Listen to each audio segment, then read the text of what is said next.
1st, we have had shootings involving 3 people, and I want to provide what details we do have around those shootings. This morning, a woman was found shot to death with multiple gunshot wounds inside of a tent at Pryor Road and Rawson Streets in Southwest Atlanta. The suspect was described as a black male, approximately 5'10" to 6 feet tall, 170 to 200 pounds, and I know this is a very general description. Last seen wearing a dark ball cap, a long sleeve white t-shirt, dark jeans, and carrying a drawstring type backpack. We are also asking for the public's assistance in identifying anyone in the area on Friday morning, June 12th at around 9:40 a.m. Where units were called to the area of 300 Ted Turner Drive on a report of a person who had been injured there. On the scene, officers discovered the body of an adult male who had suffered from at least one gunshot wound, and this was under the I-20 overpass at Windsor Street. And I'm sorry, those are 2 separate.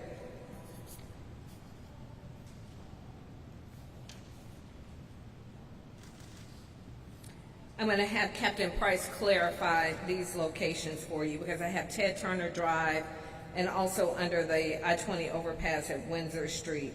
Also on Monday, June 1st at around 1:40 p.m., officers were dispatched to the Baker Highland connector northeast at Piedmont Avenue to another person who had been shot as well. Again, we know that the first 2 incidents have been linked, and we suspect that the third is also related, and we are continuing to gather information, but ask for the public's help in providing any additional information that you may have. If there are any surveillance camera video footage, or if you were in the area during any of these times, we ask that you provide that information. And again, I will have Captain Price clarify the times and the locations. We are also working with our continuum of care and our service providers to help ensure that we are communicating with our homeless population in the same way that we have done in other emergency events, to make sure that the word is out and that they are also on high alert. I again want to publicly express my condolences to the family of Rayshard Brooks, and update you on additional actions that I am taking today on behalf of the City of Atlanta to address many of the issues that over the past few days have become abundantly clear are problematic within the City of Atlanta.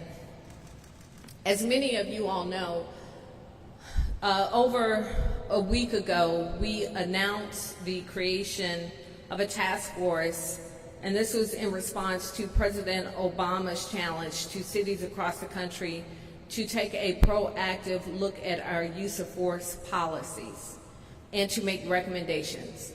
That task force convened for the first time last week, and we anticipated having initial recommendations within 14 days, with community input and final recommendations within 45 days. On Friday evening, we saw the murder of Rayshard Brooks. And as I've said before, I am often reminded of the words of Dr. Martin Luther King Jr. There is a fierce urgency of now in our communities. And that fierce urgency of now says that while our advisory committee continues to work to make recommendations to help us implement and review all of our policies in the City of Atlanta, it is clear that we do not have another day, another minute, another hour to waste. And so as we look forward to receiving their very thoughtful recommendations, and I appreciate their work, in the interim, I am signing an administrative order a series of administrative orders today, calling upon our Chief Operating Officer, Joshua Williams, to coordinate with the Interim Chief of Police, Rodney Bryant, to immediately adopt and implement reforms of the standard operating procedures and work rules of APD concerning their use of force policies.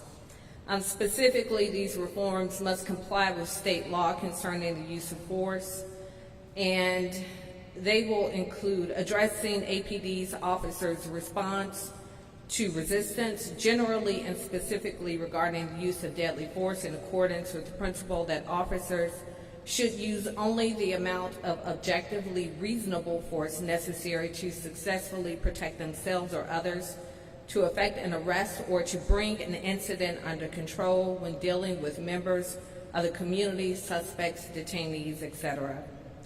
Also requiring de-escalation generally and specifically prior to the use of deadly force, in accordance with the principle that officers should use de-escalation techniques to gain voluntary compliance and avoid or minimize the use of physical force, and to continuously develop, update, and train officers in de-escalation techniques.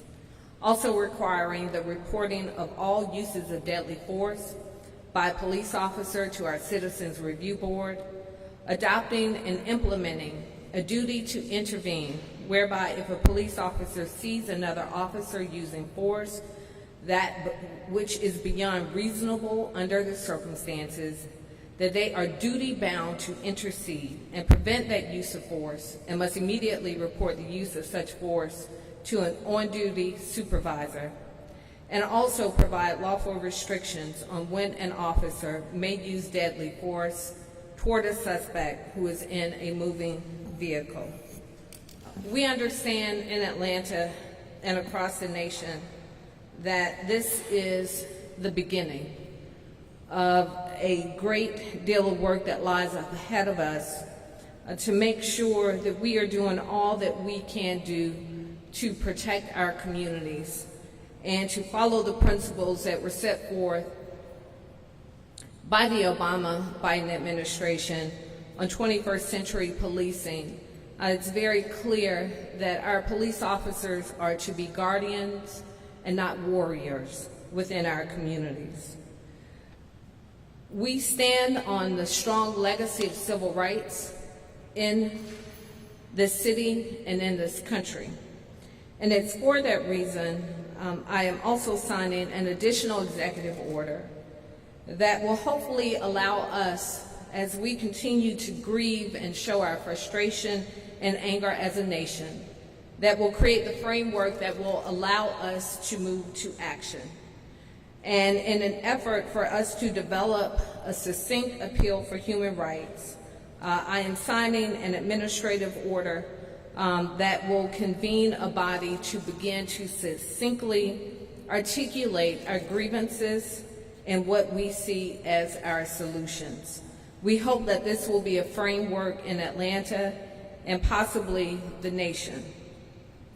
The actions that I am taking today are a continuation of the criminal justice reform efforts that I began at the beginning of my administration as mayor, which have included the elimination of cash bail bonds in our city, meaning if you get stopped for a traffic ticket and you don't have $200 to pay, you don't stay in jail simply because you are poor. It's also meant that we have asked our City Council to reallocate a significant portion of our corrections budget towards community-based programming, because after we closed our detention center to ICE, it gave us an opportunity, along with the elimination of cash bail bonds, to begin to reimagine and to begin the work to transform our city jail into a center of equity, health, and wellness. And I believe that it is more important than ever that we continue that work in earnest.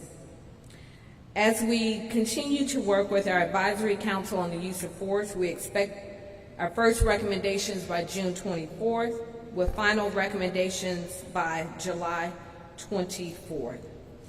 And it is my assurance to you that we will continue to do the work that we need to do to make sure that all of our communities, each and every person in our community is treated with dignity and respect.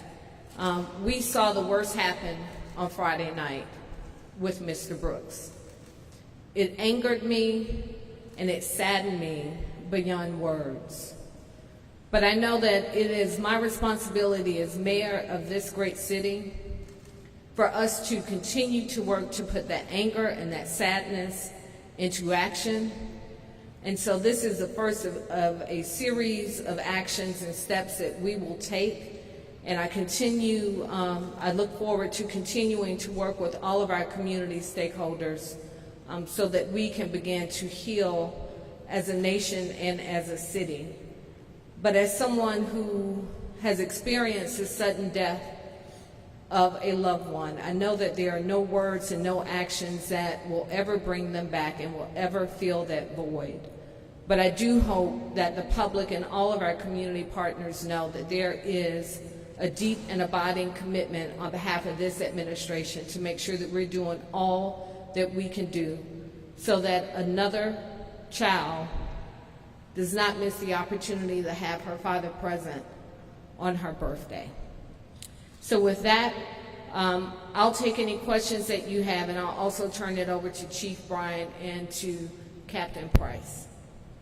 Mayor and Chief Bryant, could you just, for the sake of clarification, go through the orders and what is different with the orders here today compared with the current policy that's already in place for use of force and for de-escalation techniques?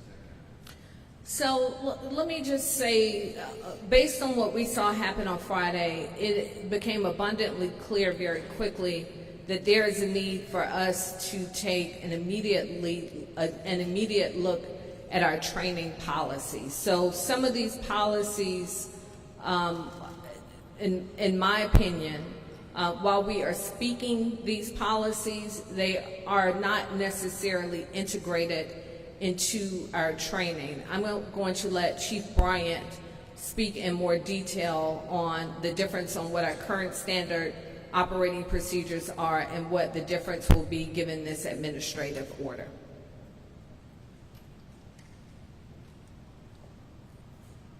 Good afternoon. Based on the policies that are being set by the administration and the police department, the alignment are very close, but the executive policies are actually a little bit more detailed, and there are a few more requirements as opposed to the standards that we have currently. Right now, there's no defined indication that one has to intervene in an act, and that executive policy does spell that out directly. You're now seeing that throughout many police departments. I'm going to that model based on what we saw happen in the Floyd case, where officers have to now intervene with other officers when they see something that may not be appropriate. Is that the biggest change that you see with these executive orders compared to what the policy has been? I think the policy is relatively new already. Well, and as well as for us to, being that this is an executive policy, for those policies to change, generally what you have is a policy that is created through the police department, and we have the authority to change it as we deem fit. But an executive policy requires us to go through the mayor's office and have that level of conversation before we can change that policy. And I'll just add something to that. Part of the debate in looking at the shooting from Friday night was that training, is that how our officers are trained? If someone has your taser, do our policies then allow you to respond with a weapon?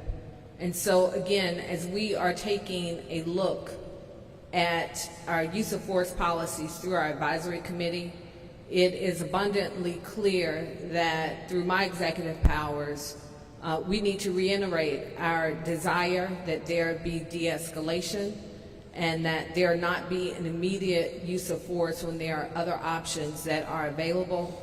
And to the extent that we need to codify that, and to the extent that we need to formally change our standard operating procedures, this executive order, this administrative order is a first step. Do you anticipate City Council getting involved and perhaps putting these into the city code as ordinance? Well, City Council will not need to be involved, from my understanding, with our operating procedures as it relates to our police department, but as it relates to anything that needs to be codified, certainly that will have to go through the legislative process and approval. Mayor Bottoms, the officer who was fired possibly could face charges in this case. Would you support charges being levied against this officer? You know, just like with the officers who were previously charged, that's a decision from the district attorney's office. What's before me is working to implement policy and to change our operating procedures in the city of Atlanta. That decision was an independent decision made by a separately elected district attorney, and I'm sure in the same way this decision will be made. But I have said this privately to the district attorney, and I will say this publicly: we have other use of force cases sitting on the district attorney's desk, including at least two with men who were shot in the city of Atlanta, and we have not gotten a response or a path forward on those cases. So if it is his will to take a look at this case and go forward with criminal charges, it's just my request that he look at all of our use of force cases that are still pending in the district attorney's office, so that we can offer some finality for those families as well. Mayor, could you talk about what this means to police officers on the street, these changes, and also talk about morale within the department? The morale is bad right now. My understanding is that it's really bad, and understandably so. It's bad across the country because of what's happening across the country, and the scrutiny and focus and a lot of the anger and frustration that's directed at our police department. And I don't think Atlanta is any different, and I think you layer on, I spent Saturday afternoon looking at body cam footage. This is the third time in 2 weeks that I've spent the better part of a day looking at body cam footage related to excessive use of force. So it is bad. But what I will say to our officers is that there is a shift of expectations across this country, and that shift will be no different than here in Atlanta. And I think in the long run, it will be better for the men and women who work within our Atlanta Police Department if we are very clear on what our expectations or policies are, so that they can also be clear in return as to how they are to police and partner with our communities. And I can't say this enough. We have a police force full of people who work each and every day alongside our communities. They are a valued part of our communities. They are greatly respected within our communities. They volunteer at our police athletic league with our kids. They volunteer at our At Promise Youth Center. But clearly, the fact that I am standing here speaking about the shooting and killing of a black man who was sleeping in a drive-through restaurant shows that there is a significant disconnect, and it's incumbent upon all of us to make sure that we address that disconnect. And I would just say it's in the same way at some point in the nation we had to look at how we dealt with domestic violence cases, how we dealt with sexual assault cases. It is the same evolution, I believe, that police departments across this nation will have to take as it relates to racial interaction between our officers and how we police in our communities. One more. Mayor, what message do you have for the protesters, the ones who are out there every day? They have been out in the streets to the early morning hours. Some are very upset. Some want to hear your voice. What message do you have for them? You know, what I will say is my anger and my frustration matches theirs. The difference is that I am using the bully pulpit that I have as mayor to effectuate long-lasting change in this city. But I am equally, if not more concerned. I'm equally mad. I am sad.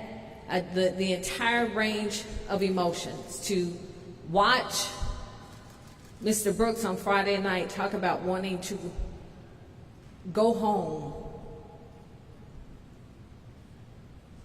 for his daughter's birthday.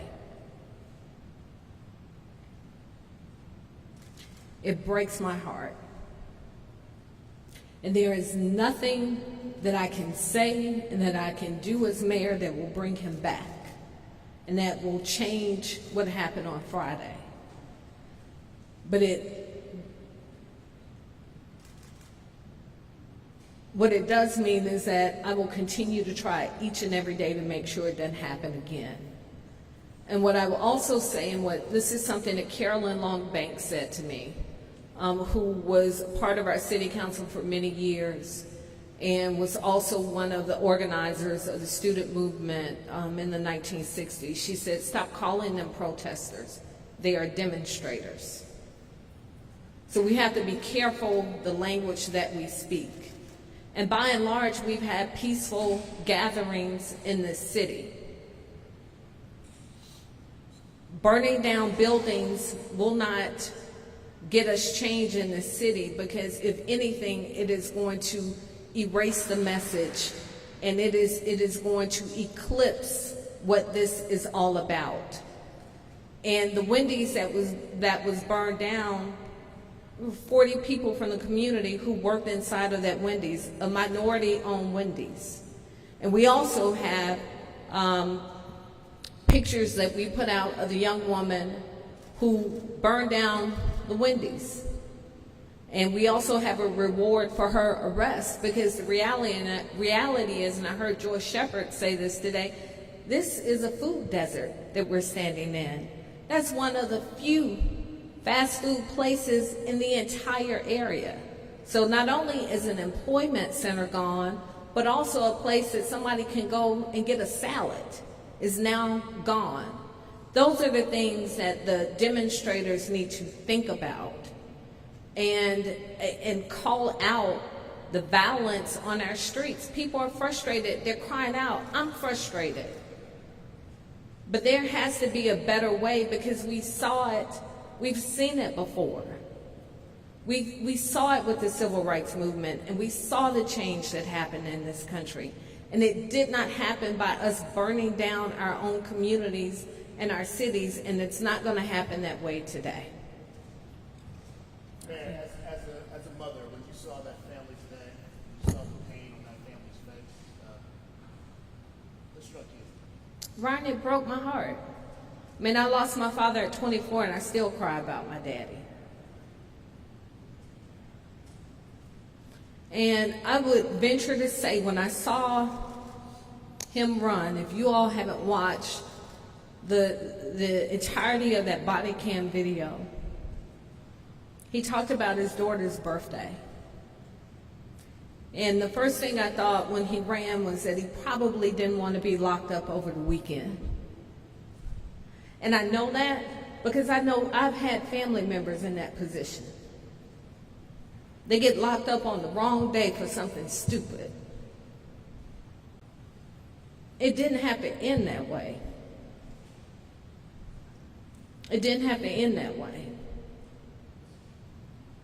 I mean, it's you know,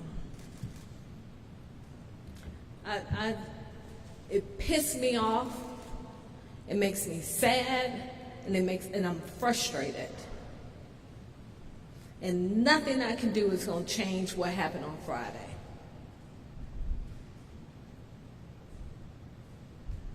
All right, thank you.